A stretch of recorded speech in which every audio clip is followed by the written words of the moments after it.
आप सभी का एक बार फिर से स्वागत है हमारे इस YouTube channel point of study में। तो आज हम मोस्ट इम्पोर्टेंट जो है ना सोशल साइंस का VVI गेसिंग क्वेश्चन लेकर आए हैं, जो कि आपके एग्ज़ाम में ये क्वेश्चन काफ़ी शानदार होने वाला है। यदि आप इसे पढ़ लेते हैं, अच्छी तरीके से समझ लेते हैं और याद कर लेते हैं तो मेरा ये गारंटी है कि आपको जो है ना 50% जो है ना ऑब्जेक्टिव इससे टकरा ही जाएगा। ठीक है, तो इस वीडियो को आपको शुरू से अंत तक देखना है बिल्कुल, और इस वीडियो को स्किप नहीं करना है, बिल्कुल शुरू से अंत तक देखना है। और आगे है ना मैं बताना चाहता हूँ कि point of study STM Telegram मेरा चैनल है, पॉइंट ऑफ स्टडी STM में जाकर जुड़ जाइए। वहाँ से आपको है ना क्वेश्चन मिल जाएगा, हमसे बात कर सकते हैं, लाइव है ना चैट। आज मैं इन्फॉर्मेशन देने वाला हूँ, शाम को 5:30 बजे आप टेलीग्राम में जाकर जुड़ जाइए। एक बहुत ही बड़ा इन्फॉर्मेशन दूंगा क्वेश्चन से रिलेटेड कि है ना क्वेश्चन कैसे आएगा नहीं आएगा उसके बारे में बताएंगे। ठीक है, तो चलिए हम सबसे पहले हम जान लेते हैं कि क्वेश्चन नंबर 1 की तरफ बढ़ते हैं। तो क्वेश्चन नंबर 1 इस प्रकार का कहता है, यहाँ देखिए कहता क्या है कि यूरोप का मरीज किसे कहा जाता है। यहाँ पर 4 ऑप्शन दिया हुआ है, तुर्की, इटली, उसके बाद इंग्लैंड, फ्रांस। ठीक है, तो यूरोप का जो मरीज है वो तुर्की को कहा जाता है। Option number A is the correct होगा। बहुत ही शानदार क्वेश्चन है, बहुत ही इतना VVI क्वेश्चन है कि मैं बता नहीं सकता हूँ। ठीक है, जितना आप सोच भी नहीं सकते। ठीक है, ये क्वेश्चन बहुत ही शानदार प्रश्न है। ठीक है, चलिए अगला क्वेश्चन देखते हैं। तो कहता है यंग इटली की स्थापना किसने की थी, बताइए। तो यंग इटली की स्थापना है ना 4 ऑप्शन दिया हुआ, मेजनी, काबूर, उसके बाद गैरीबाल्डी, बिस्मार्क। तो इसका आंसर क्या होगा, तो यंग इटली का स्थापना किसने किया था, तो मेजनी ने किया था। Option number A is the correct answer. बहुत अच्छे, बहुत ही VVI क्वेश्चन है, देख लीजिए। और इस वीडियो को ज़्यादा से ज़्यादा लाइक कीजिए और है ना जल्दी इस वीडियो को है ना शेयर कर दिए फटाफट जल्दी। अगला क्वेश्चन कहता है, यहाँ देखिए अंतर्राष्ट्रीय महिला दिवस कब मनाया जाता है। ठीक है, तो आपको सभी को पता है कि अंतर्राष्ट्रीय महिला दिवस 8 मार्च को मनाया जाता है। आपको याद रखना है मेरे बाबू, 8 मार्च को मनाया जाता है। चलिए अगला क्वेश्चन को बढ़ते हैं। तो अगला क्वेश्चन इस प्रकार का कहता है कि अप्रैल थीसिस किसने लिखी थी, बताइए। तो अप्रैल थीसिस की बात हो रही है, तो ट्रॉट्स्की ने, स्टॉलिन ने, उसको लेनिन ने, केरेंस्की ने। तो 4 ऑप्शन दिया हुआ है, इसका आंसर क्या होगा, तो सही आंसर बिल्कुल बताया है। तो इसका सही आंसर होगा लेनिन ने किया था अप्रैल थीसिस की रचना। ठीक है, बहुत अच्छे। चलिए एक मरतबा फिर से जुड़ जाइए सभी लोग बच्चे, और सभी लोग को शेयर कर देना है इस क्लास को। चलिए बताइए सोवियत संघ का विघटन किस वर्ष हुआ था, बताइए।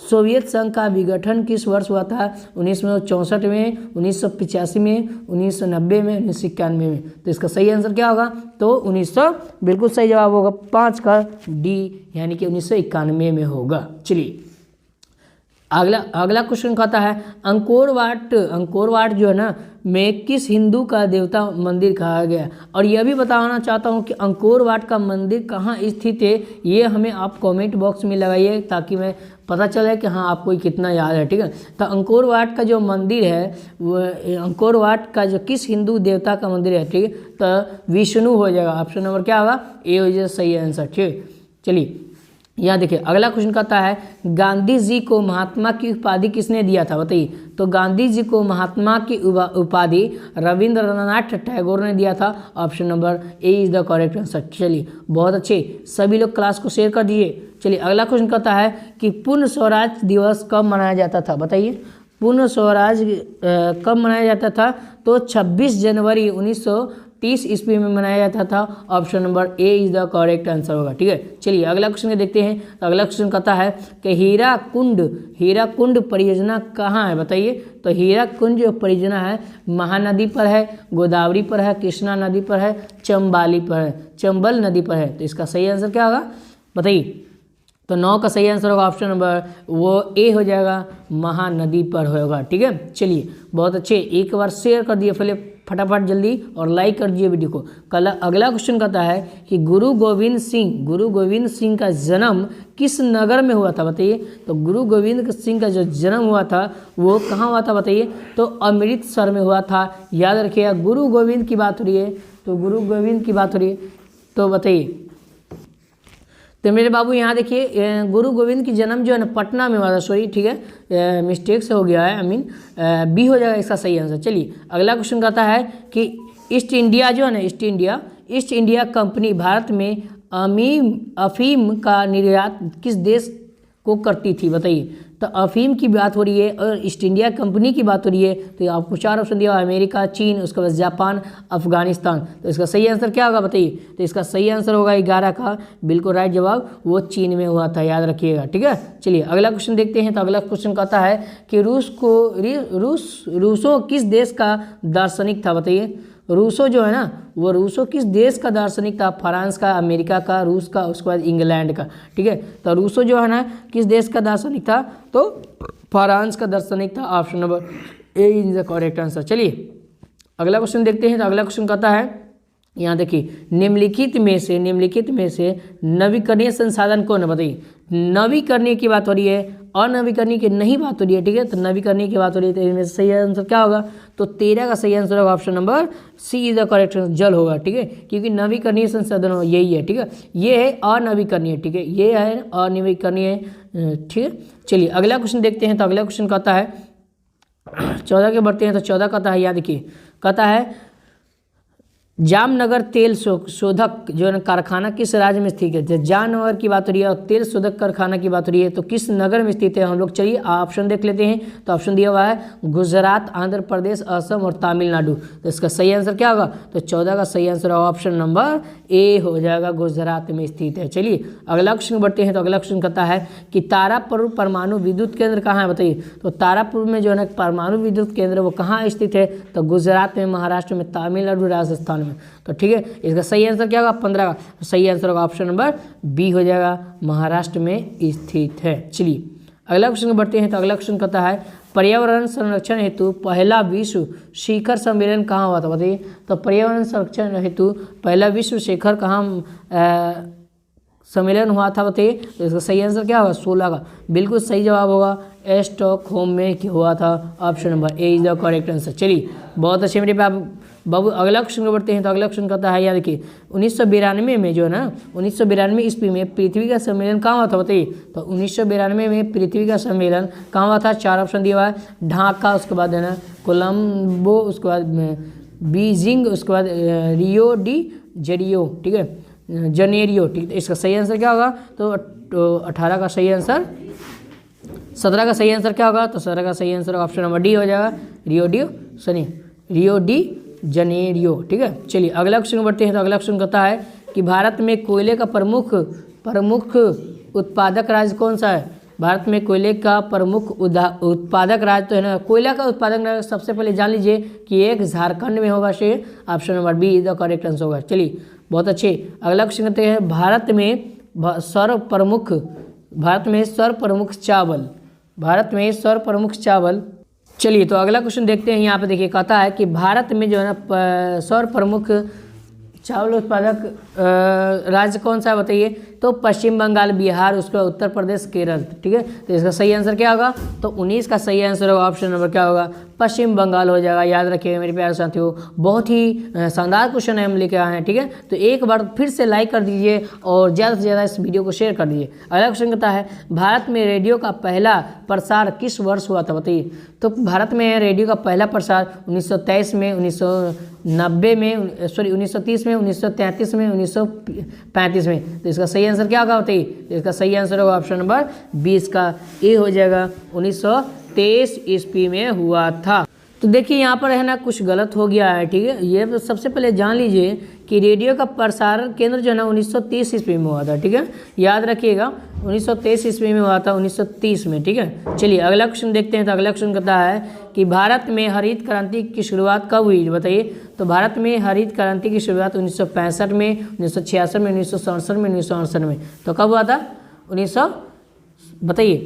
1967 में। जी हाँ दोस्तों, 1967 में। Option number C is the correct answer. चलिए तो मैं बताना चाहता हूँ कि भारत में जो है ना हरित क्रांति की शुरुआत जो है ना 1967 और 66 दोनों हो सकता है, ठीक है। आपके ऑप्शन से क्या है हमें कमेंट बॉक्स में जरूर लगाइए, ठीक है। अगला क्वेश्चन यहाँ देखिए कहता है कि सूती कपड़ा का उद्योग कच्चा माल कहाँ है, बताइए। तो जूट है, कपास है, रेशम है, इनमें से कोई नहीं। तो ऑप्शन नंबर क्या होगा? वो कपास हो जाएगा। Option number B is the correct answer. चलिए बहुत अच्छे, अगला क्वेश्चन को बढ़ते हैं। तो अगला क्वेश्चन कहता है रेशमी वस्त्र का उत्पादन का प्रमुख केंद्र कहाँ है, बताइए। तो रेशमी वस्त्र उत्पादन का प्रमुख केंद्र कहाँ है, तो आपको 4 ऑप्शन दिया हुआ, लखनऊ, पटना, उसके बाद जो है ना ऑप्शन दिया हुआ है कानपुर, भागलपुर। तो इसका सही आंसर क्या होगा, वो भागलपुर हो जाएगा। ऑप्शन नंबर डी हो जाएगा सही आंसर। चलिए अगला क्वेश्चन बढ़ते हैं। तो अगला क्वेश्चन कहता है उर्वरक कारखाना अवस्थित है, तो उर्वरक कारखाना अवस्थित कहाँ है, बताइए। बरौनी में, बांका में, भागलपुर में और बन्हा में, ठीक है। तो इसका सही आंसर क्या होगा, option number A is the correct answer. चलिए बहुत अच्छे, यहाँ देखिए अगला क्वेश्चन बढ़ते हैं। तो आपका कितना सही हुआ कमेंट बॉक्स में पूरा का पूरा जब हो जाएगा तो आप लोग बताइए कि हाँ सर हमारा इतना सही हुआ है इतना क्वेश्चन में, ठीक है। अगला क्वेश्चन कहता है रंगभेद की नीति के विरुद्ध आवाज़ किसने उठाई थी, बताइए। तो रंगभेद की नीति के विरुद्ध आवाज़ किसने उठाई थी, आपको 4 ऑप्शन दिया हुआ है। जॉर्ज डब्ल्यू बुश, उसके बाद मार्टिन लूथर, उसके बाद है ना जॉर्ज वाशिंगटन, इब्राहम लिंकन। तो अब्राहम लिंकन ने उठाया था, ठीक है। आपका ऑप्शन क्या है यह भी हमें कमेंट बॉक्स में जरूर लगेगा, ठीक है। इसमें कुछ मुझे थोड़ा मोड़ा डाउट है, बट आप है ना क्या लगा है आप जरूर बताइए, ठीक है। अगला क्वेश्चन बढ़ते हैं। तो अगला क्वेश्चन कहता है कि धर्म को समुदाय का प्रमुख आधार मानने वाला व्यक्ति क्यों क्या कहा जाता है, बताइए। तो आपको 4 ऑप्शन दिया हुआ है, जातिवाद, सांप्रदायिक, उसके बाद धर्मनिरपेक्ष, उसके बाद है ना आदर्शवादी, ठीक है। तो इसका सही आंसर क्या होगा, बताइए। तो इसका सही आंसर होगा ऑप्शन नंबर बी हो जाएगा, सांप्रदायिक हो जाएगा। चलिए अगला क्वेश्चन बढ़ते हैं। तो अगला क्वेश्चन कहता है 27 में कि भारत में राष्ट्रीय महिला आयोग अधिनियम कब बना था, बताइए। तो भारत में राष्ट्रीय महिला आयोग अधिनियम जो है ना 1960 में, 1972 में, 1982 में, 1990 में। 4 ऑप्शन दिया हुआ है, तो इसका सही आंसर है 1990 में हुआ था। चलिए बहुत अच्छे। अगला क्वेश्चन कहता है कि भारत में संविधान सभा का गठन कब हुआ था, तो बताइए। भारत में संविधान सभा का गठन 1946 में, 1947 में, 1948, 1949, तो 1947 में होगा, ठीक है। क्योंकि भारत में जो है ना भारत जो आज़ाद हुआ था 15 अगस्त 1947 में हुआ था, उसी समय जो है ना संविधान सभा का गठन किया गया था। बट ये लागू हुआ था क्या, कब ये लागू हुआ था, 1950 ईस्वी में लागू हुआ था, ठीक है। लेकिन यहाँ पर गठन की बात हो रही है तो गठन होगा 1947 हो जाएगा। चलिए अगला क्वेश्चन बढ़ते हैं। तो अगला क्वेश्चन कहता है कि तेलंगाना राज्य का गठन कब हुआ था, बताइए। तो तेलंगाना राज्य का जो गठन कब हुआ था, आपको 4 ऑप्शन दिया हुआ है। 2 जून 2014, उसका 2 जून 2015, 2 जून 2016, 2 जून 2017। तो ऑप्शन नंबर क्या होगा, ए हो जाएगा, 2 जून 2014 में हुआ था। चलिए अगला क्वेश्चन कहता है चिपको आंदोलन की शुरुआत किस राज्य से हुई थी, बताइए। तो चिपको आंदोलन की शुरुआत जो है ना वो किस राज्य से हुआ था, तो उत्तराखंड से होगा। Option number C is the correct answer. चलिए बहुत अच्छे मेरे प्यारे साथियों, एक बार वीडियो को लाइक कर दीजिए और Telegram point of study STA में जाकर जुड़ जाइए सब फटाफट, जल्दी आपको एग्जाम में काफ़ी हेल्पफुल होने वाला है, ठीक है। लोकतंत्र का प्राण किसे कहा जाता है, ठीक है। तो लोकतंत्र का प्राण किसे कहा जाता है, बताइए। तो 31 का आपको 4 ऑप्शन दिया हुआ है। राजनीतिक दल, सामाजिक दल, धार्मिक दल, नागरिक संगठन, ठीक है। तो ऑप्शन नंबर ए हो जाएगा, राजनीतिक दल हो जाएगा। चलिए अगला क्वेश्चन कहता है, यहाँ देखिए अगला क्वेश्चन कहता है कि निम्नलिखित में से कौन एक राष्ट्रीय दल है, बताइए।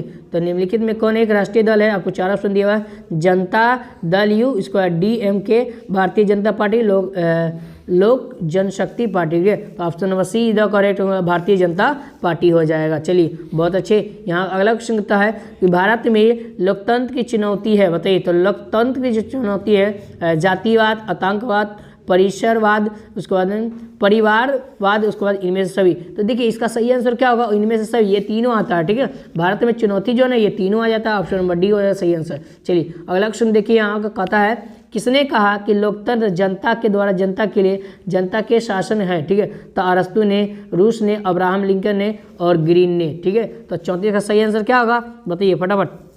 जी हाँ दोस्तों, 34 का सही आंसर ऑप्शन नंबर सी होगा, क्योंकि अब्राहम लिंकन ने कहा था, ठीक है। अगला क्वेश्चन दिए यहाँ देखिए, कहता है निम्नलिखित में से कौन सा एक कदम लोकतांत्रिक सुधारक का सूचक है, बताइए। तो कौन सा एक कदम लोकतांत्रिक सुधारक का सूचक है, शिक्षा, पंचायती राज, उसके बाद सामाजिक असमानता, इनमें से कोई नहीं। तो ऑप्शन नंबर बी हो जाएगा, क्योंकि पंचायती राज होगा, ठीक है। चलिए अगला क्वेश्चन बढ़ते हैं। तो अगला क्वेश्चन कहता है 36 में कि भारत के योजना आयोग के अध्यक्ष कौन थे बताइए। तो भारत के जो योजना आयोग का क्या था, अध्यक्ष कौन था। तो राष्ट्रपति, उपराष्ट्रपति, प्रधानमंत्री, इनमें से कोई नहीं। तो ऑप्शन नंबर सी होगा प्रधानमंत्री हो जाएगा। चलिए बहुत अच्छे। यहाँ देखिए अगला क्वेश्चन कहता है कि भारत में प्रथम पंचवर्षीय योजना की शुरुआत कब हुई थी बताइए।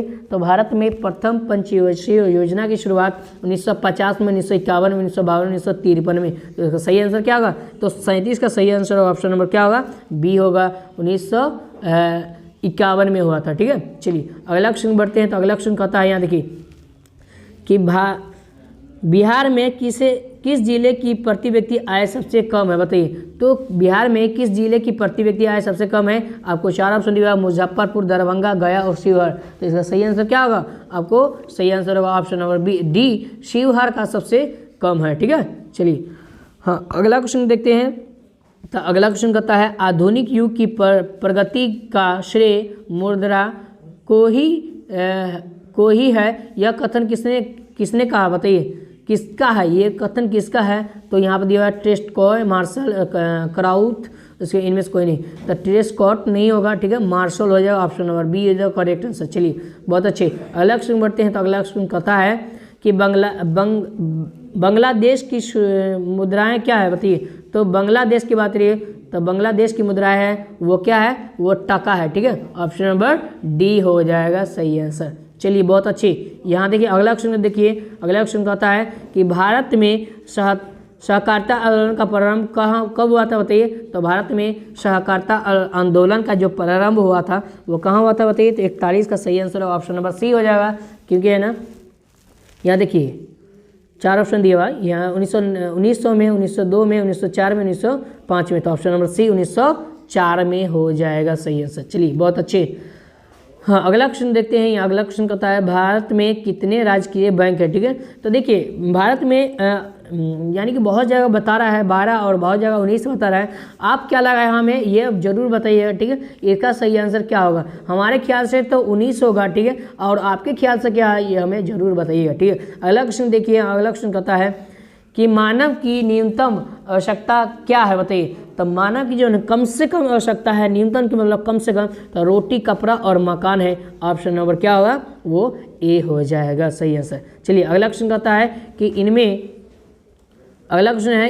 कौन पूर्णतः सरकारी सेवा है। ठीक है, तो सरकारी सेवा की बात हो रही है। आपको 4 ऑप्शन दिया हुआ है, स्वास्थ्य सेवा, उसके बाद शिक्षा सेवा, सैन्य सेवा, वायुयान सेवा। ठीक है, तो सरकारी की बात हो रही है। तो 44 का सही आंसर क्या होगा, वो सैन्य सेवा होगा। ऑप्शन नंबर सी हो जाएगा सही आंसर। चलिए अगला क्वेश्चन बढ़ते हैं। तो अगला क्वेश्चन कहता है कि भारत सरकार ने सूचना अधिकार अधिनियम कब पारित किया बताइए। तो भारत सरकार ने सूचना अधिनियम जो है ना वो 2005 में पारित किया था। ऑप्शन नंबर ए होगा सही आंसर। चलिए अगला क्वेश्चन करता है सुनामी शब्द किस भाषा से लिया गया बताइए। तो सुनामी शब्द ने स्पेन, इंग्लिश, उसके बाद चाइनीज, जापानी। तो इसका सही आंसर क्या होगा, तो 46 का सही आंसर होगा वो जापान से लिया गया है। ऑप्शन नंबर डी होगा सही आंसर। चलिए बहुत अच्छे, एक मरते जुड़ जाइए सभी लोग। चलिए अगला क्वेश्चन करता है 47 में कि निम्नलिखित में से कौन सा प्राकृतिक आपदा है। तो चलिए भैया हम दिखाते हैं आपको 4 ऑप्शन, और ऑप्शन में यहाँ पर दिया हुआ है बम विस्फोटक, भूकंप, युद्ध, उसके बाद रासायनिक दुर्घटना। तो प्राकृतिक की बात हो रही है तो ये सब जो है ना, ये बम सब जो है ना, ये एक प्राकृतिक है नहीं है। ठीक है, यह एक मानवीय है, जबकि प्राकृतिक है भूकंप। ऑप्शन नंबर बी हो जाएगा सही आंसर। चलिए एक मरते जुड़ जाए सभी लोग। अगला क्वेश्चन कहता है कि मलबे के नीचे दबे हुए लोग का पता लगाने के लिए किस यंत्र की मदद ली गई थी बताइए। इसका आंसर क्या होगा, तो हेलीकॉप्टर, उसके बाद दूरबीन, उसके बाद इंफ्रारेड कैमरा, उसके बाद तो ऑप्शन नंबर क्या होगा, सी जगह सही आंसर। चलिए अगला क्वेश्चन देखते हैं। तो अगला क्वेश्चन कहता है, चलिए तो हम लोग जो है ना 48 तक कर लिए क्वेश्चन। देखिए बहुत ही VVI क्वेश्चन था। ठीक है, अब मैं सब्जेक्टिव को दिखाना चाहता हूं, तो चलिए हम सब्जेक्टिव को दिखा देते हैं। ठीक है, तो सब्जेक्टिव यहाँ देखिए, इस क्वेश्चन में जो है ना जर्मनी का एकीकरण की क्या बताया थी। ये भी क्वेश्चन काफ़ी शानदार प्रश्न है, ये तो बहुत ही बार पूछ चुका है। दूसरा क्वेश्चन कहता है कि खूनी रविवार क्या है। तो खूनी रविवार क्या है तो ये आपको बताना। ठीक है, अगला क्वेश्चन है यहाँ देखिए। अगला क्वेश्चन कहता है गांधी जी ने नमक कानून कब तोड़ा था बताइए। तो इसका भी है ना आप लगा लीजिए। और फटाफट लगाइए दिया गांधी जी ने नमक कानून क्यों तोड़ा था। तो आपको है ना ये सब देख लेना और सब्जेक्टिव पूरा का पूरा देख लीजिए स्क्रॉल करके। तो इसका आंसर क्या होगा, ये सब है ना ज़रूर आप याद करके रख लीजिएगा, फटाफट देख लीजिए। या आप आ गया पॉलिटिकल साइंस का, और पॉलिटिकल साइंस में बंधुआ मजदूर किसे कहा था, जिला परिषद में किन्हीं 2 कार्यों को लिखे, दल बदल कानून क्या है बताइए। ये सब आप याद रखिएगा। आपके एग्जाम 2022 में काफ़ी शानदार ये सब क्वेश्चन होने वाला है, ठीक है। तो यहाँ देखिए सब फटाफट सभी क्वेश्चन देख लीजिए, ठीक है। तो यहाँ पर हम लोग है ना पूरा का पूरा दिखा देते हैं क्वेश्चन, देखिए और स्क्रॉल करके दिखा रहे हैं ताकि आपको है ना ये याद रखें। स्क्रीनशॉट फटाफट लेते जाइए वीडियो को पॉज कर करके, ठीक है। तो चलिए यहाँ देखिए ये सब है, आप इसे आप याद कर लेते हैं तो मेरा ये गारंटी है कि 2022 में आप है ना टॉप कर जाइएगा, 400 प्लस नंबर आ जाएगा। चलिए यहाँ देखिए आपदा प्रबंधन से कुछ क्वेश्चन लिया गया है। आपदा प्रबंधन से इतना इजी क्वेश्चन पूछता है कि मत पूछिए, ठीक है। ये सब क्वेश्चन काफ़ी शानदार प्रश्न है, ठीक है। तो चलिए फिर मिलते हैं नेक्स्ट वीडियो में, और हमारे Telegram channel point of study STM में जाकर जुड़िए। आज हम बात करेंगे क्वेश्चन से रिलेटेड, क्वेश्चन आउट होगा कि नहीं होगा और क्या होगा नहीं होगा। आप हमें टेलीग्राम से बात कर सकते हैं, पॉइंट ऑफ स्टडी STM में जाकर जुड़ जाइए। तो फिर मिलते हैं आपको नेक्स्ट वीडियो में, तब तक के लिए आप सभी का एक बार फिर से धन्यवाद। खुश रहिए।